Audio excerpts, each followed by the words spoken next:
You're listening to the Kansas State Department of Education's Insight Podcast, where we explore the people, policies, and progress shaping education in Kansas. Join us this episode as we explore the technology dilemma in schools. Is it enhancing education or hindering student focus?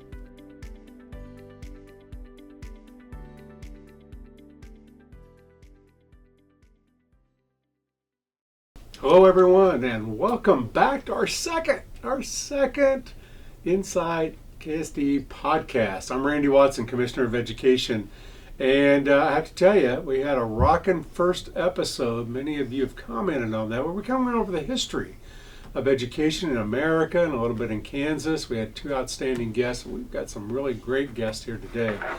And we're going to turn our attention today to talk about technology, all kinds of technologies, but specifically technology people are carrying with them, technology that we have in schools, and probably that doesn't mean an overhead projector. I'm just going to guess that we may not talk much about that, or the film strip, or the opaque, as I was trained to do in Kansas State, but we're going to talk about all things technology. We have three outstanding guests with me today, and I'm going to have them introduce themselves, tell a little bit about who they are, and then we're going to dive right into this important topic. So, Katie, I'm going to ask you to start.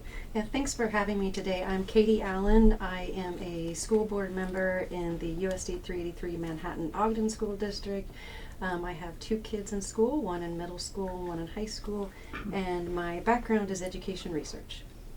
Yeah, that's great. Robert. Hi, so I'm Robert Stiles. I work at the University of Kansas Medical Center in the Department of Pediatrics, and I work with school districts on meeting behavioral health needs, but really more about how do we help kids be successful. And that really takes really understanding the impact of some of the things going on, like what we're talking about today.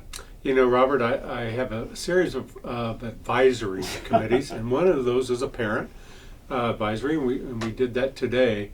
And one of the conversations was, how do we help our young people become successful adults?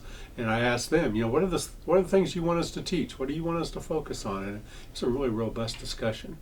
And what would be a conversation about technology and technology in schools without a student perspective? Gabrielle, welcome. If you could introduce yourself, say a little bit about yourself. Hello everyone, I am Gabrielle Evans. I am a junior at Olathe South High School. I'm a part of our girls varsity bowling team, Jack and Jill of America, BSU, and our OS, FBLA, and DECA. Great. All right. So Gabrielle will speak for all 500,000 Kansas students. Yes.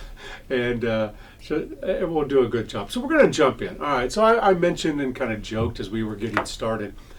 When I was preparing to teach, Kansas State University made you take a class called Multimedia in the Classroom. And that was to go over all the types of technology that you would encounter as a teacher in the classroom.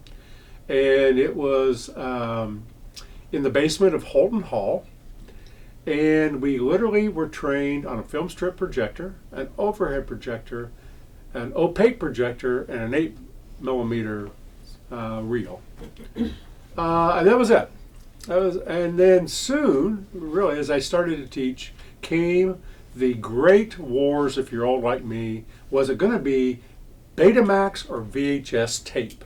But that revolutionized it. But I was at a chalkboard with an overhead projector, and by the way, all these were in the library, and you had to check them out.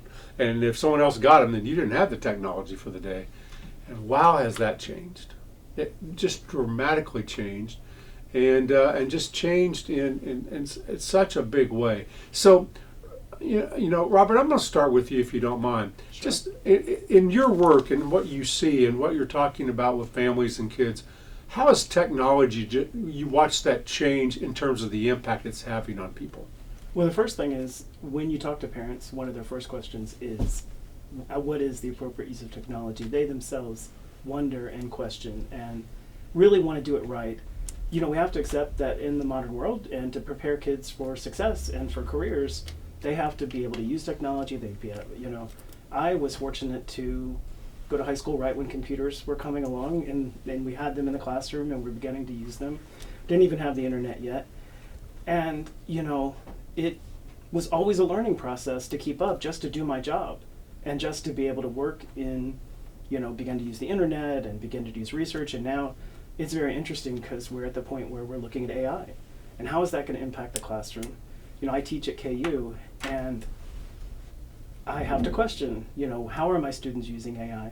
But at the same time, when I put in something in Google and the AI synopsis comes up, I've discovered in the last few months, I'm reading that because it's useful. So I think we have to balance how we use technology. We have to understand that we're not going to be able to take it out of the classroom because then our kids aren't going to be prepared for the careers that use them and need that. But we have to understand how it impacts our kids as well. Yeah, absolutely. Katie, how about in your lifespan? You can go back to being a student yourself if you want. I kind of did. But just how have you seen technology change for you, and then also as you're raising kids? I was probably in your classroom. I remember the film strips that you had to turn the knob, and actually those were pretty exciting because your teacher narrated those most time, or they got a tape. Beep, and you Yep. had to turn it. Yeah. And if you were good, you could go outside and clap the chalkboard erasers together and get some time out of class. So that's what I went to school with. And when I was in college, came the laptop or the personal computer. So I recall vividly, I could never figure out how to use it because we went to the computer lab, and then a few years later I realized oh, there's a PC and a Mac. I had no idea. I just thought every time I walked in there I had no clue what to do. So yeah, it's been interesting from my own experience and to watch my kids, because I think 2020 changed a lot of how we use technology. They were in elementary school at that time. And maybe every so often they would ask you a question where we had to look something up on the internet. Maybe you needed to let them use the laptop to use Word to type, but you're always told just be there with your kid while they're using the computer. And then in COVID, everybody got their own small little screen, and every kid went into their bedroom and was just doing it on their own. So it's a very drastic change from what I experienced, and even from what my kids experienced in elementary to what they're seeing in middle and high school. Yeah, and as the two of you have already mentioned, the speed of the change, I think, is what's really happening. I think, okay, so I went from a blackboard to a whiteboard, but that was what kind of big change that was.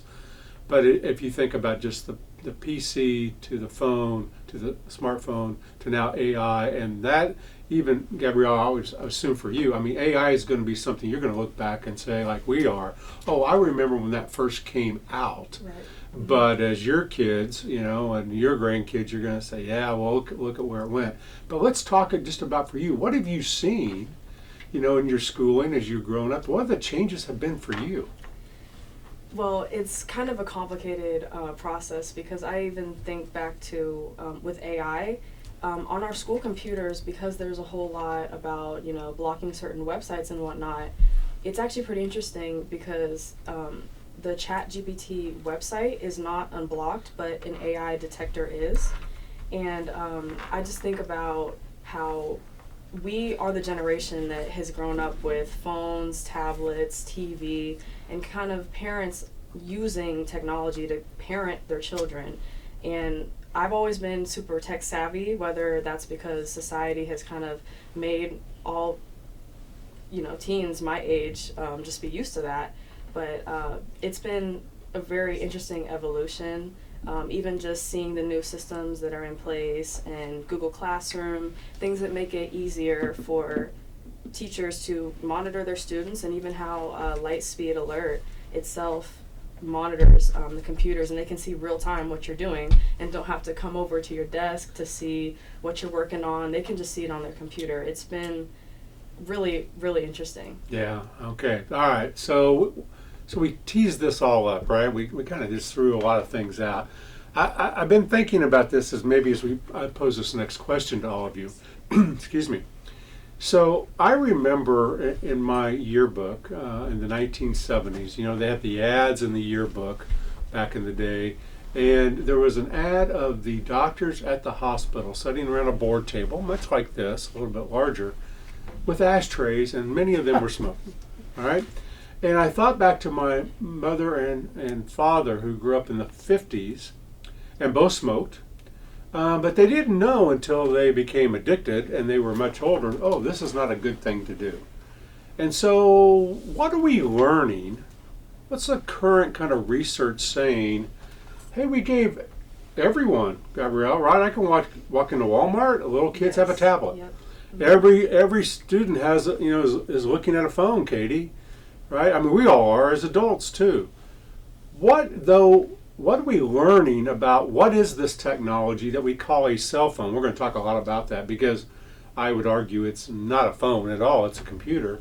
But what are we seeing both in terms of the research and observationally now about what it may be doing to young kids, to adolescent kids, and maybe even adults? And who wants to go with that? I would start with, one of the things that's come up in the last year that we've had to focus on is the fact that kids are not ready for school.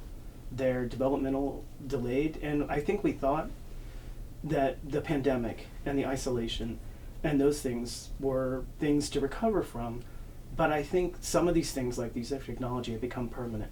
And we look at studies, and the studies showing us that people are more alone, kids are more alone, and so technology is technology. We've always had it, whether it was the film strips or use of AI, but the biggest thing that we're seeing now is parents are busy on their smartphone. They're not interacting with their child.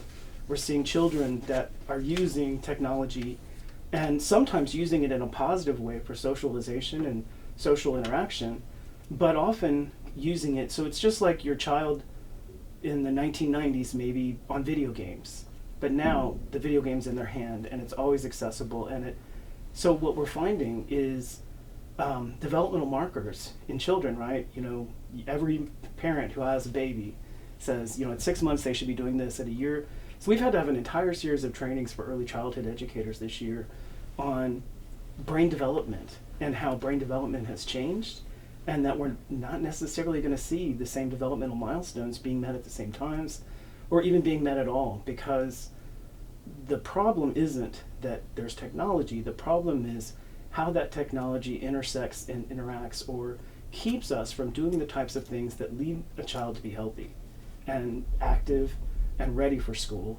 And so much of that's relating to what screen time is replacing. Oh, absolutely.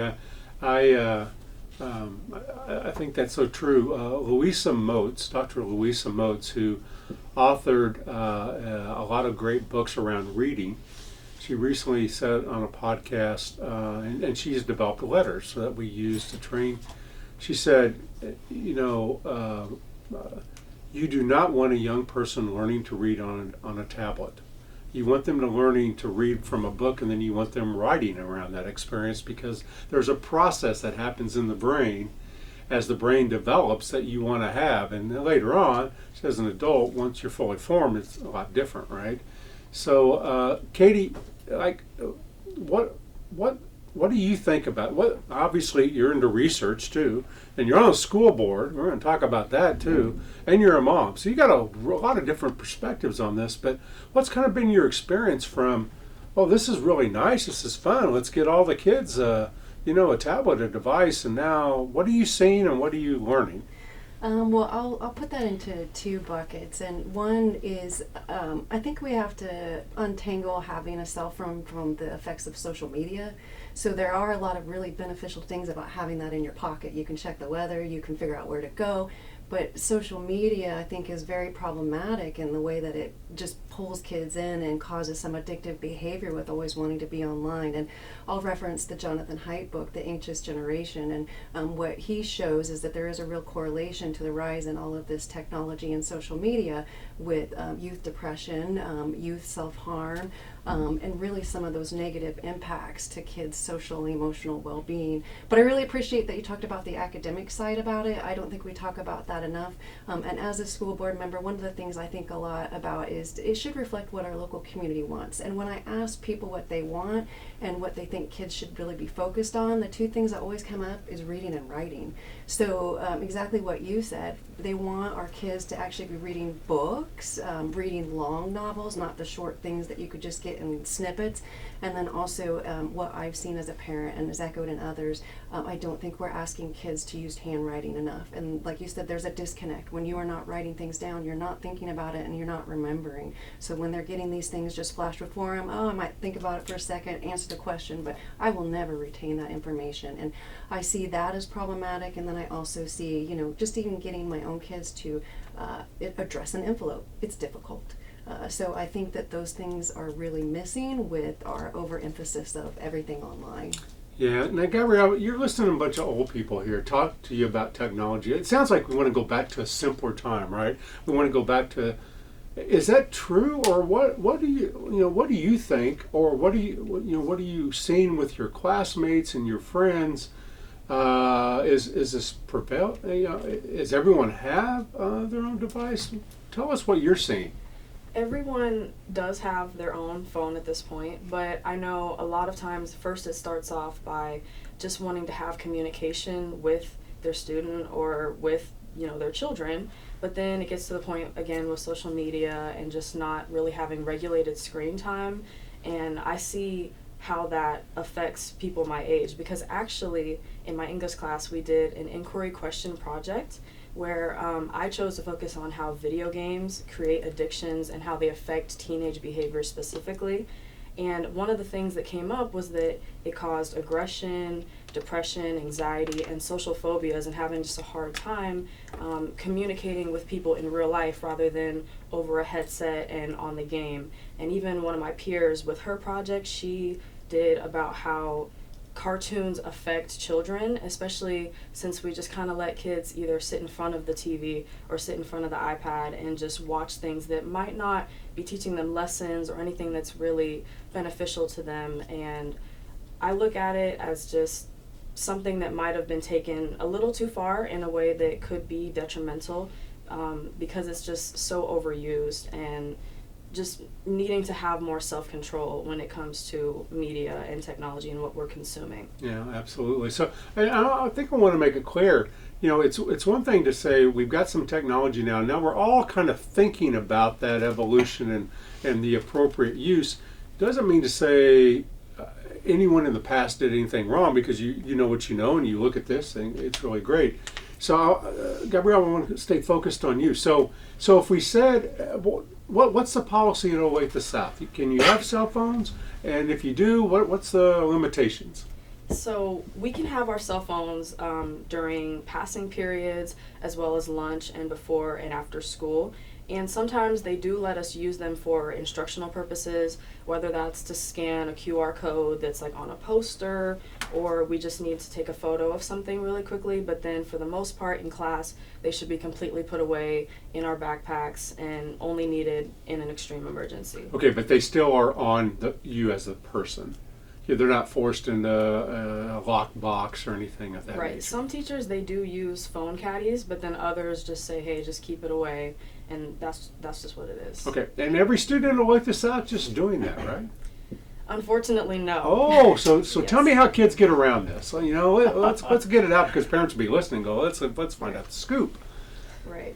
So I was actually considering this because I feel like sometimes with rules, especially when it does seem a little left field, especially kind of the way that everyone is so glued to their phones, people have started to use ways to get around that, as in, hiding their phones or taking their phones with them to the bathroom, and even sometimes using burner phones. So putting a whole new phone in the pocket and then taking their other one.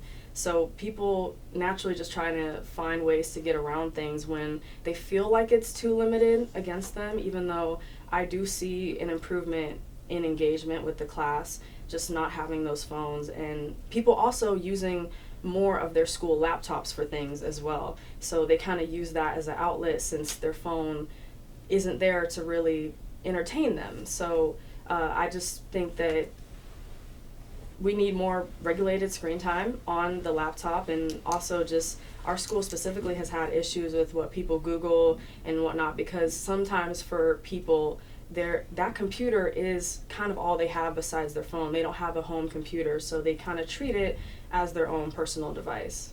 That's great. I was in a small central Kansas school earlier in the fall, and they had just done a full ban. Right.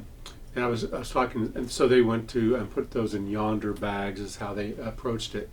And I was talking to some students, and they said, first week we hated it. Like, we thought, what are you doing? And then they said at lunch, we just kind of looked at each other like, we don't know what we're doing. And then someone said, let's play cards. Or now this was, 3, 4, 5 months in they said, we wouldn't go back. Like, this is so great. Like, the hallways are loud, the lunchroom's loud, but we're having fun. I'm getting to meet new people, and I just listened and thought, wow, how far we came in a short period of time, and now we're trying to undo. So, Katie, you mentioned policy. Gabrielle's talking about, well, we got a policy here and kids are trying to get around it. And you mentioned, what do parents want? They want their kids to read and write. They probably want to get a hold of their kid 24/7 too. So what's Manhattan thinking about, or what have you already done maybe? Well, I'll break it into two pieces. I really want to give them kudos for taking a look at the recommendations about school-issued devices that were in that Blue Ribbon Task Force report. They are really addressing all of those. So it doesn't take policy. They saw what best practice are, and they're making those changes for the better. But when we think about cell phones, we have been taking a lot of time. Like Gabrielle mentioned, we don't want there to be immediate resistance, and we don't want to put our staff and teachers in a position of power struggles. So what we've been really thinking about is how can we raise awareness and get parents to understand their part in it. And I'm totally guilty. I have texted my kids during the day also. So what we're trying to do is really gather information about what people's worries are and what are their biggest concerns about having a potential ban on cell phones in schools. And we've talked a little bit about, well, what's the best way to do that? Do we give the bags? Do we let kids just figure it out on their own? We haven't come to the decision yet. My own personal feeling, we have almost 7,000 students, and purchasing those bags, I mean, on the school board, we hear from taxpayers a lot, and so I just don't think that that's the wisest investment, and I like the idea of what they do at Olathe of having the kids monitor their own behavior and creating that self-control, because a lot of what we talk about in our own community is once our students get out into the workplace, they're not going to have necessarily a bag. They're going to get fired if they can't comply. So we want them to learn those skills now so that they're prepared for the workforce. So we are having conversations, creating some buy-in, and I am hopeful for some change soon. Oh, great. Katie mentioned the Blue Ribbon Task Force. We had the state board convened a Blue Ribbon Task Force. Katie was on that. They gave recommendations to schools and for schools to, and research, and for schools to do with it what they wanted. All right, Robert, so let's talk about the effects. What are we really seeing now? What's happening? What are you seeing with families and kids, and what's the impact? Katie mentioned Jonathan Haidt's book, The Anxious Generation, where he certainly talks about that there's been some dramatic increases in bullying, teenage suicide, depression, all kinds of things. What are you seeing? So when we talk about recognizing that, and I appreciate the idea that we're seeing that these things our kids are going to have them. So how do we help create a more healthy approach to that?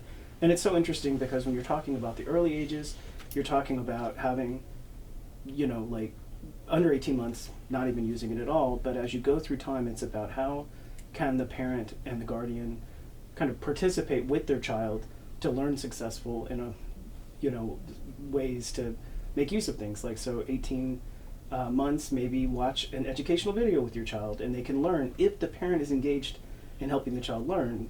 Watching a video without the parent doesn't really tend to show results in uptake on that educational process. But as we get older, it really is about helping kids learn techniques and approaches. And so you start to see things like if it's getting in the way of socialization, if it's getting in the way of physical activity, and then talking about kids in school, you can have an unhealthy dependency, meaning anxiety from not having access to that. And so you want to start to look for what are those sort of unhealthy dependence where it's all that they have in their life. But the thing that I always talk about a lot when it comes to this is we've had these issues, right? We've had television, we've had video games, but this is ubiquitous. It's in your pocket. It's in all of our pockets right now, and it's always accessible. And then secondarily, that just allows the negative consequences of things that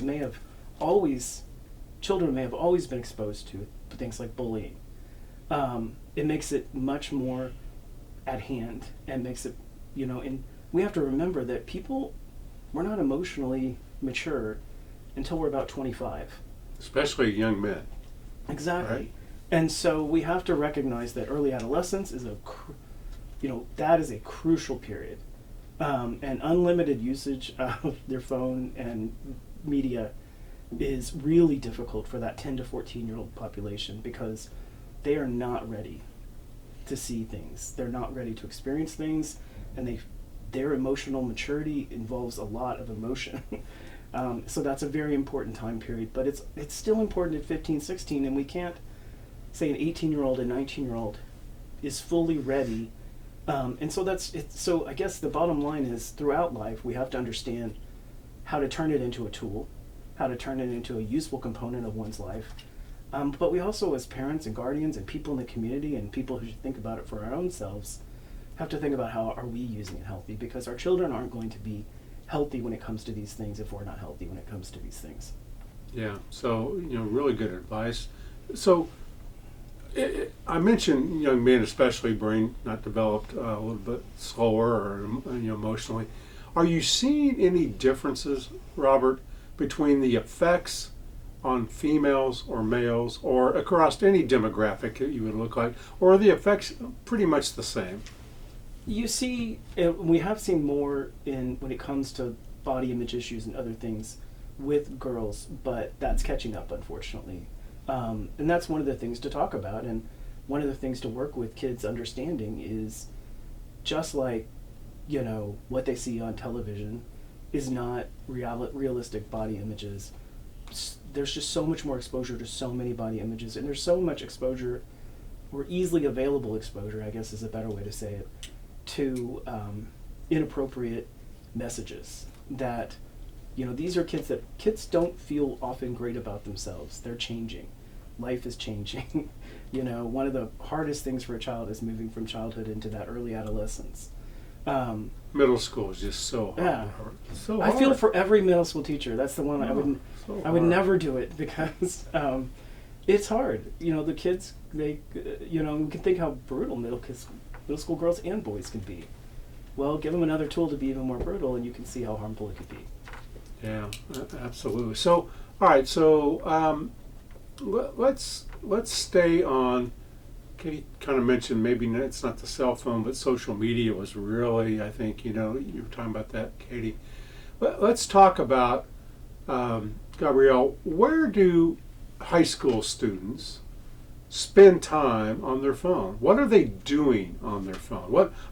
If they're sneaking it into the restroom, if there's, they're on it at lunch, if they've got a dummy one so they can, obviously, I want to do something with it. My guess is they're not checking the weather, Katie. I'm just guessing. I don't know. Gabrielle, give us an insight. What are the software? What are the program? What are high school students in Kansas using their phones for? A part of it is just gaming, having like apps like Candy Crush or just certain gaming apps that people spend time on at school or even at home. And then a part of it too is social media. My school specifically, we don't really have great Wi-Fi, unfortunately, so we can't really access those things, but I know a lot of it is about posting, communicating with their friends, sometimes even like orchestrating meetups during bathrooms with their phones, or unfortunately school fights too, like taking their phones to go film, and that in and itself is a whole other policy like against recording school fights. So it's mostly those three things that kids are doing. Okay, so I want to do a meetup. I want to do a hookup. What am I using? Tell me the site. Am I using Snapchat? What am I using? What are they on in order to create these conversations? It could be messages. It could be Snapchat, Instagram, TikTok, maybe even Twitter, and maybe Facebook. Those are typically the ones, but TikTok specifically and Instagram. TikTok, yeah, and yes. Instagram. Katie, Facebook was toward the end. I think already Facebook, Robert, Katie, are for the old people. I'm not sure. Yes. Not a lot of young people hanging out there. So let's go to TikTok. How big for your generation, Gabrielle, is TikTok? Really, really big. The trends, even on the whole body issue stuff, like TikTok has just become the whole new thing. And I remember when it was Musical.ly, which was all it was just a dancing app where people would just post themselves dancing to certain music, and now you can get clips of podcasts on there. You can get short news snippets. You could get still dancing videos, challenges. They have all sorts of things on TikTok, and it's honestly kind of like our type of news. And I personally have not been on it since last summer because I boycotted it completely because I realized how it was making me feel, and just from a self-confidence perspective, I felt like I was scrolling out of obligation and not that I was actually paying attention to what was on my feed. So I stopped using it, and I feel so much better. And it was also because of the whole wake of the ban on TikTok. I remember all my friends, they were freaking out because they were like, what am I going to do? TikTok is going to be banned. I'm not going to have access to it. And it happened for like a day or two, and people lost their minds, and then it was back. And it just showed how much we relied on using our phones, and TikTok specifically, just for entertainment, when there's so many other great things that you could be doing to help yourself feel better and just have that self-confidence that you need. Yeah, I'm going to come back in a little bit, Gabrielle, to news. We're going to talk about that. Robert, I'm interested, how many, I'm going to throw TikTok and Reels in together, and there may be some other technology that's very similar. How much are you on TikTok? I do, and I'll tell you, my sister is a school teacher and myself have both talked about the mind numbingness of it just keeps going, and you can just sit there, and kids are bored. We talk a lot about kids should be bored. That's how they get creative. I can easily watch an hour and not even realize it because they're all so quick. Yeah. And it's so good at knowing what I'm going to be interested in. And the minute you watch one and don't scroll by it, you're going to get to see 3 or 4 more. Pretty cool. And I love all those dog videos. They're so cute. So cute. And then you think, well, everyone's a dog lover. And then, you find out.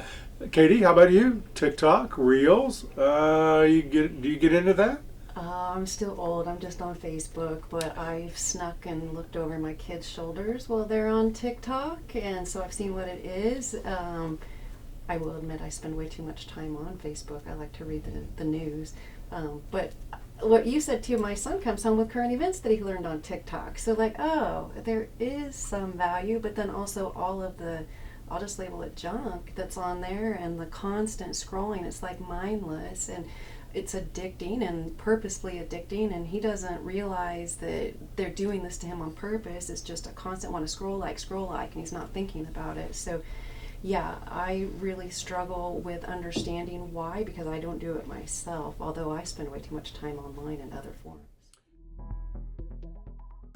Every child must learn to read so they can read to learn. So what are Kansas schools doing to make sure your child is learning this fundamental skill? With support and guidance from the Kansas State Board of Education and the State Department of Education, educators are receiving professional learning aligned to the science of reading, specifically a model of literacy instruction called structured literacy that helps all students, including those with dyslexia, learn to read. To learn more about the science of reading and the Kansas Education Framework for Literacy, go to www.ksde.gov. So many things, Katie, that you said that I want to unpack on. First, it's TikTok, all social media is a marketing genius, right? Of the algorithms that really just keep you wanting to do that. And I just think about how primitive TV used to be. But I can remember Saturday morning cartoons, and you would see something, and I remember one commercial that if you wore a special tennis shoe, it's called a PF Flyer. It would make you run higher, jump further. And I told my mom, I got to have the PF Flyers because I could be really fast. And now you think how we've that's 1,000 times, right, in the way in which the algorithm gets you sucked in to whatever you're doing, dogs or, whatever we're watching. And then it just goes and goes, and you can spend hours and hours. Katie, you mentioned news. So, because I think this is instructive as we think about our society. So, Katie, where do you get your news? Well, I'll leave that to national, state, or local. What's your source of news, and how do you get your news? Well, every morning I have 3 local websites that I check. So our local newspaper, our local radio stations have 2. So I do that. And then I will admit, the next part I go to Facebook because I liked all of the news sources that I wanted to read. So I'm still pretty traditional with NBC and CBS and CNN. I grew up with those, so I still trust them, and that's usually what gets. And you're watching that feed though on social media. Yes. You're not turning on the TV to Nope. CBS. Nope, and not the radio either. Oh, very interesting. yeah. Robert, how about you? Where do you get your news? Oh, it's completely online. So I do read the newspaper online every morning. One of the first things I do, but then it is interesting, I get my weather there. If I'm going to go somewhere else, I want to know. And I'm so glad I'm able, to know what's going to happen. I was in Springfield last weekend for the Missouri School Nursing Conference, and great to know, what was the plan, because they were going to have storms. And so there's a lot of great information, but I also know that when I go online to Facebook or other places, I'm often reading what I agree with and what I believe in, because that's, whether it's TikTok or Facebook, my friends are like me, they think the same things as me, and it's important that we develop ways to help kids understand how to assess what they're reading, and also how to understand different viewpoints. And that's one of the things that we do in school a lot, right? We look at both sides of an issue in terms of helping kids learn that they have to think through things. And even I was in debate all the way through high school, right? And so you take both sides of the argument, and it's not that kids have to believe one side or the other, but we do have to create a space for kids to be able to really think through, what are they reading? Is it just reinforcing what I think, or is it even true? I mean, the problem with TikTok is there's no one taking down the video if it's completely untrue. And that's where and also if you watch something, say you have a little bit of a body issue, or you like training videos and athletic videos because you want to be a great sports star, you can end up somewhere that's completely unhealthy, that's telling you to do unhealthy things, and that's giving you an unhealthy idea of what life should be like. Starting in in a great place. I want to be a better ball player. Right, absolutely. All right, Gabrielle, where do you get your news? National, state, local? Where does that come from for you? So I just get it from the TV on Channel 9. Okay. But I also do get CNN 10. We do that every day. In school? Yes, yeah. And I really like the format of how they do it, because it really caters to the student perspective, and it's again, short and quick, and it's just that 10 minutes, and then on top of the news, just on the regular TV, that has a lot of great stuff in it, things that I wouldn't have known were going on, even just locally. But one thing that I do realize when I'm on Instagram is I'll see news that isn't quite as important, this celebrity died today, versus something a new initiative was started by some other organization on the TV. Yeah. Isn't it kind of interesting that Gabrielle's the one here that actually tuned into what we're going to call old TV, a TV. We turned a TV on and watched a newscast. I'm not even sure, can you get the newspaper delivered to your door still in physical print? Is that still something we can do? So I'm like all of you. I get my news from media. Actually, it's the Apple News app, and so I've selected what I want to see, and I just quickly scroll through headlines and then click on what I want to see, and go from there. But Robert, what you said is so true. Wherever we spend time online is what we're going to see more of. So I would like, Gabrielle, I'm going to start with you. I'd like to talk about what Robert said, what can be the polarization that we're seeing, where I think, and I think this is really true for people that are even older than me, and they maybe only spend time on one TV channel. Or they do go on social media, but they've only clicked on certain things, and they're maybe in Facebook only. And now, and the attitude, I don't know why they're so mean, because they don't know this, whatever this is. And it's because, well, you don't know the other side because you're not seeing that. So talk a little bit about that for you, and again, other students, about where are we getting different perspectives? And do you see that happening even with young people? I do. It is also just an algorithm type of thing. I think about how if I just look online at, a certain product, or even just trying to figure out, who a person is, sometimes it'll come up with like good reviews on that product because they see that I'm shopping for it, so they continue to push it to me and promote it in a positive way so that I'll be more likely to buy it or more likely to support the person who I was trying to look into. And I feel like, especially because of all the political stuff that's been happening, there's rumors, there's just a lot of, in a sense, kind of like propaganda too, from different people who are trying to put out different narratives on people in order to get people to support them and why, they think it's right. And I see both sides sometimes. It's not anything super specific, but you can tell what somebody's viewpoints is on an argument just by how they talk about the issue. Yeah, I think that's so important.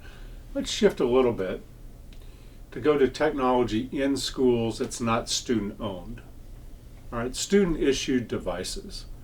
So, and probably in the 90s, Apple in particular rolled out big initiatives toward a one-to-one initiative. Katie, you mentioned COVID really accelerated, whether that was a Chromebook or any kind of laptop. What do we see in schools? Let's just start with that. What do we see in schools now? What's the current state of schools? Katie, well, I'm going to start with you, and you can use Manhattan.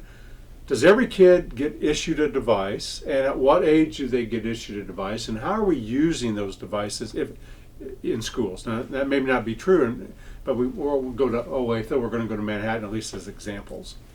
This is a question that I asked last year about what really was happening with technology, and I think with COVID, the policy was every student had a device, so throughout every grade level. Then the last year or so, as some of the conversations have started about what is appropriate for technology in schools, and as we've been talking about that locally, we've seen a shift. No longer do we let kids take the devices home in the evening, but from kindergarten to first grade, there are some devices available in the classroom. What I told is they're training them to get ready for state assessments. They have to know how to use the machines.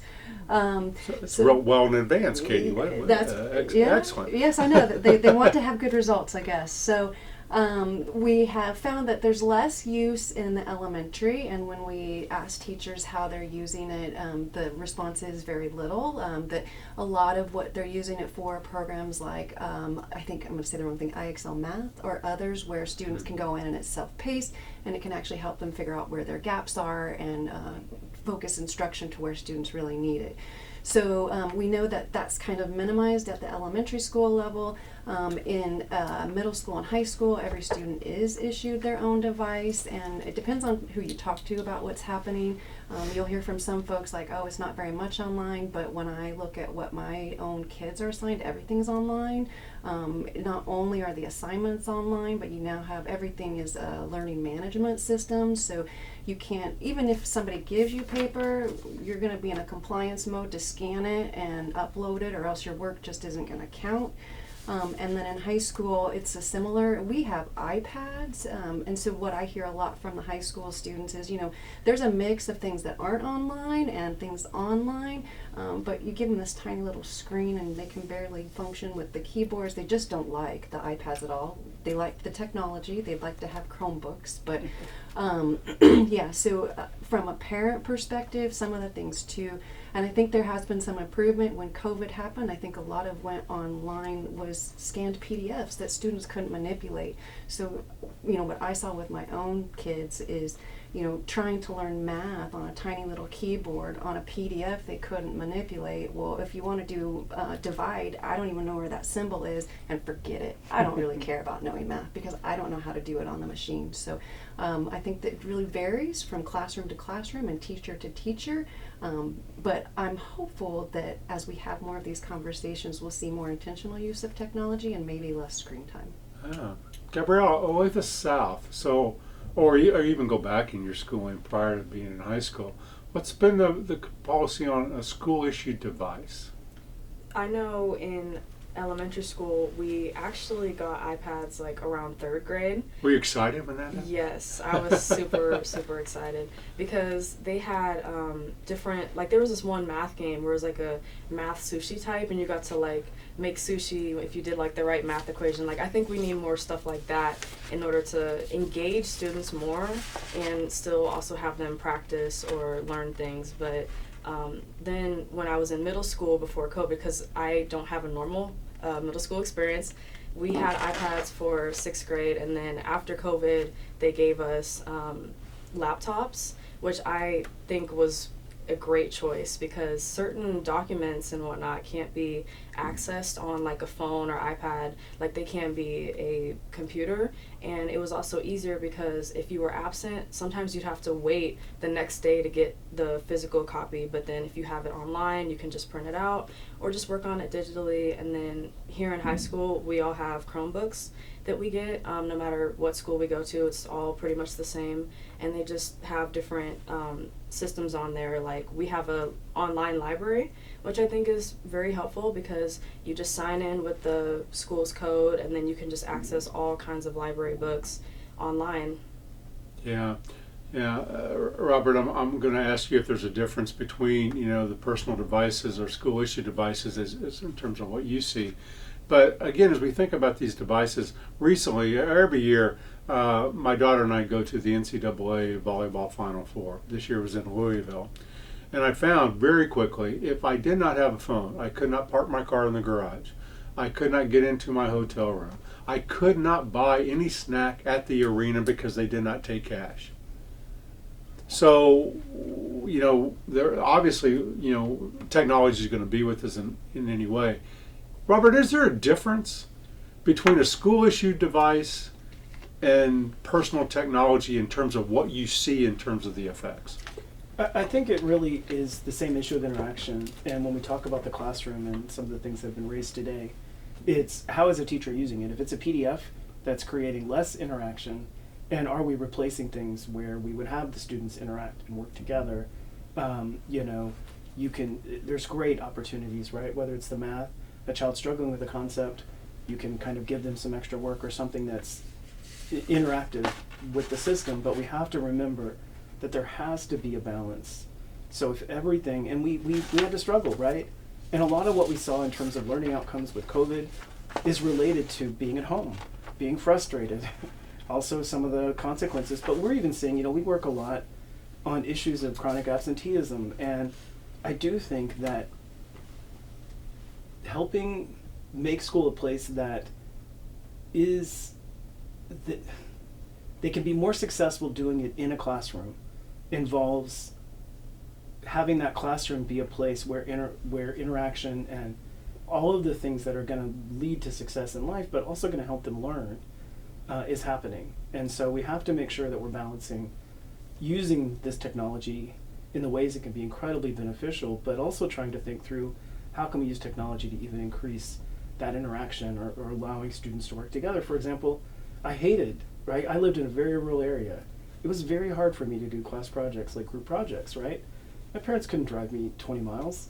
And so there are some ways, but then we also have to recognize that school technology, for some kids, is the only technology they have, right? And so if we're preparing the future workforce and we need every kid to become somebody that's successful in the workforce, then we have to use school as well to create those resources that allow them to move into whatever level of success, whatever is successful for them in their college, in life and career. Yeah, kind of like you said with parents, it's use the technology, make it appropriate, make it interactive, right? Make it something that you can interact with people but understand why you're using technology. Yes. In the classroom. Yeah. If you have two choices and the technology doesn't add, then don't use the technology. So I'm so glad you said that, because I'm in classrooms every week, a lot of classrooms, high school, middle school, elementary, and almost every teacher in every classroom anymore has an interactive smartboard. I don't know what those cost, Katie, because you're on the board, but you would know probably, because I don't buy them anymore. But I've got to bet they're at least $1,000 a shot, maybe more. Oh, I think much more. Okay. And I would guess, Robert, that at least half of the time they're using it not any different than they could have used a whiteboard or a chalkboard. And yet we've spent, right, so Katie, talk about that, because that's an observation. That's not a criticism. They're up and they may, that the little thing may, do something, but it's not any different than if they would have written on a whiteboard. So talk about, I've only have so much money in the Manhattan School District, and everyone's going to want an interactive smartboard. And is that an effective use of money? I think we are not studying that, so I can't give you an answer as to if it's an effective use of money. But if you hear, rhetoric overall is that people are very concerned about property taxes and trying to figure out what is the best use of funds. And I don't have an accurate accounting of how much is actually going to technology, but I think every year it's about $1 million in iPads. They break. They're built to break because Apple needs a revenue model. We have to think about all of the IT infrastructure that's in place, the fiber. I mean, that's $10-15 million every few years in updates. We have 14 people on staff specifically to help with IT and to troubleshoot those issues. Last night, I can't remember, maybe it was projectors. I can't remember what projectors, hotspots, some other tech things, some sound things that go with it. I think was $200,000. And when I sit at that board table and I look at what we're asked to approve, often it's related to just being able to have those devices in the classroom. And so I think that is something that I hope we can look at in a more like, what is the cost benefit analysis here? Because right now, I don't think we know. Yeah, limited dollars, limited time. Robert says, always ask the question, do I need technology, do I not? What's the most effective way? You're saying, let's look at the money too. And maybe we're on autopilot some of that time, right? We just have a few minutes left. This has been wonderful. We're just scratching the surface, I think, in this conversation. Gabrielle, I'm going to start with you. This is just open-ended. Is there anything that you want to talk about in terms of this technology that you feel really strong about, one way or the other, that you want our listeners to know about? In my personal opinion, I feel like a lot of people are looking at the students and the kids, and I also, because especially just doing this inquiry question project, we had to put a presentation with it, and my teacher, I did it in front of her privately, and she absolutely loved every minute of it because it was engaging, it had a hook, it had an interactive element. I created a video to go along with it. And so I feel like teachers and just educators themselves could do a better job with intentionally trying to engage the students in their classroom with making lesson plans that are fun. And I know that, we have to learn some things are not always going to be like fun, but just making it a little bit more bearable and not just talking at us or giving us like busy work and assignments that are just kind of meant to just be completed just because. And I think that that's something from a lot of students' perspectives that would be very beneficial, is to kind of just use more things like, GimKit or Kahoot or, Blookit, more interactive things to make people not want to sleep in class because they can't use their phone. And, that could also just be a home issue too. There's a lot of things that go into it economically. There's just so much that goes into it, but I feel like we should put a little bit more emphasis on everyone's roles when it comes to how students use their technology that's available to them. Excellent. That's excellent. Robert, anything that we just haven't covered that you really want to talk to our listeners about? I just always come back to the idea that technology is useful. Technology is needed for careers in life. This is a world we live in. But we have to understand in our own lives, in our children's lives, and even in what we do at school, what are we using it for? How is it benefiting, and how is it balanced? Because technology is not bad. It's not good either. It's a tool. And so I just think, I teach at KU, and everything has to be online. It has to be available. I have to, and things are assessed, like, are my lectures more than 20 minutes? Because they're not supposed to be. And, I kind of break the rules on those types of things. My lectures are longer than 20 minutes. I make students read journal articles, which when I started teaching, they were like, well, you're going to have to put YouTube videos up. I think we need to think about how do we challenge our kids, whether it's technology or it's other things, that making a classroom interesting is partly about making a classroom a place where kids are learning and challenged to learn and can be, excited by the fact that they are learning how much more they can do than just whether it's sit at home and watch TikTok.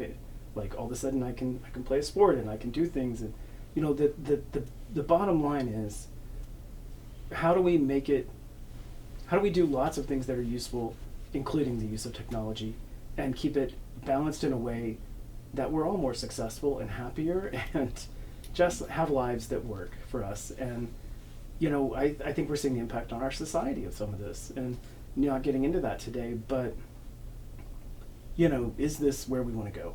Sure, absolutely. Well said. Katie, I'm going to give you the last word. What are you thinking? Well, kind of what Gabrielle said. One of the things that I think about when we talk about a potential cell phone ban is making sure students know that we're not thinking that they're bad. Like, we know that these big companies are pulling them in every which way or so, and we're not trying to punish students or kids by making this change. So I just really want to emphasize that part of it. And then I wanted to say thank you for having these conversations and bringing this to the level of concern for our whole state. As a mom, I had a lot of stress trying to figure out, how am I going to make a change? How am I going to get the kids off of these devices? It felt just overwhelming, and that I was all alone. But as these conversations came up, I started hearing from other folks that, no, I have the same concern. And without you raising this to the level, I don't think our school board would have even been thinking about it, talking about it, trying to make this much of an effort to inform our community about what's happening. So those things are really helpful in bringing awareness to the issue. And then the last thing too, what we're really trying to do in Manhattan is make it a collective action problem to solve, that it's not just schools that need to be thinking about technology. We need our parents to be a part of the solution. Like I mentioned, I do accidentally text my kids during the day. So we also want to have others in the community involved too, so that they're aware, like, hey, if you are having people together, maybe think of a board game instead of, something to do online. So those are the things that I really think about in this kind of conversation, and that we all have a role in helping our kids grow up healthy and know how to use technology in a safe way. Excellent. Second episode, only the second episode that we've had, we have the best guests. You, the three of you, just rocked this out. And Gabrielle, we're sending all 500,000 kids now to you. But we just scratched the surface of all the things we could have talked about. But I think all of you have said this conversation is important enough to be having in every home. It's important enough to be having in every school district. And that it's not, Robert, it's not good, it's not bad. It's when should we use it, when should we not? And maybe in the grocery store, it'd be fun to, depending on the age of the child, let's find all the blue cereal box. Can we find the number one? Can we add things together? As we used to have to do when we were in the car. Can we find the letter A, the letter B? Because we didn't have anything to entertain people. Gabrielle, Robert, Katie, thank you. Thank you for coming today and engaging us on this wide-ranging topic of technology. I want to thank all of you, as you listen and as you get input. We're going to continue to try to bring you thought-provoking issues that are not just education issues, they're really life issues. And a really great guest like we've had today in just struggling with these things. So last thing, before we go, if you have your phone with you, and I know Robert said he left his in the car. Katie, if you got your phone, we're going to see how much time you've spent online in the last week and how you did it. And I always forget how to do this. So, Katie, do you remember how to do this? Go to your settings. Settings. Gabrielle's going to give us a tutorial here. Mm-hmm. In settings, where is it? It says screen time somewhere. Yeah. Screen time. Okay. Screen time. Pull that up. I'm pulling mine up, and I'll go while you're pulling that up. So my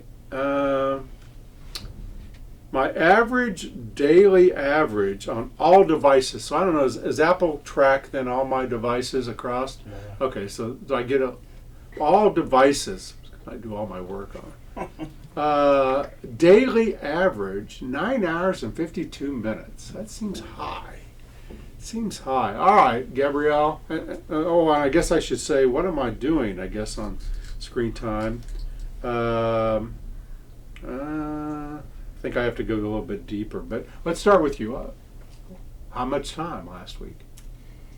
Or this week? So I'm glad to say mine is only 6 hours and 28 Way minutes. to go! Yeah, Yes. excellent. Way to go. Less is more here. It's like golf. Okay, we're not looking for the high score, Katie. All right, how about you, Katie? 3 hours and 35 minutes because I intentionally a couple weeks ago said stop. I gotta put it down. I'm telling you, you guys are shaming me.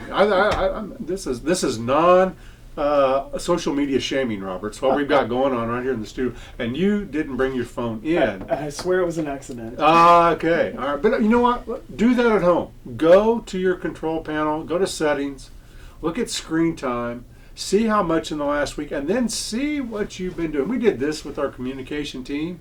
TikTok was a winner in terms of where people were spending their time. So we just encourage parents, and maybe you can, if you don't have a band in school, do it in school and have students just reflect on that. And is that a healthy thing versus could I be outside? Could I be playing? Could I be doing all these other things? Thank you again. This has been just an outstanding conversation. We look forward to talking to you next month about great things in education and everything going on.